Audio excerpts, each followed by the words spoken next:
हे बाबा कला वृषभर दला होइदिबा महाप्रभु धवलेश्वराय नमो नमः।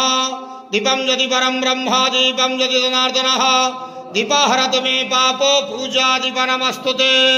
बाबा धवलेश्वर महाप्रभु संसार सुखी रखंतु। आज शुभ रविवार रे समस्त श्रद्धालु भक्त मान को आशीर्वाद करंतु, मनस्कामना पूर्ण करंतु, कर्म क्षेत्र उन्नति करंतु, ग्रहरिष्ट मान खंडन करंतु, जगतर मंगल करंतु, विश्वर कल्याण करंतु, आपणकर नाम प्रकाश करंतु, सेवकर डाक श्रवण करंतु, समस्त गुआवसा भक्त मानकर मनस्कामना पूर्ण करंतु। नूतन वर्षटी शुभ मंगलमय वर्ष हे महाप्रभु धवलेश्वराय नमो नमः। संसार सुखी रहो आनंद केवार हरि बोलो। समस्त श्रद्धालु भक्त मान को आशीर्वाद करंतु आनंद केवार हरि बोलो। ओम नमः शिवाय धवलेश्वराय नमो नमः।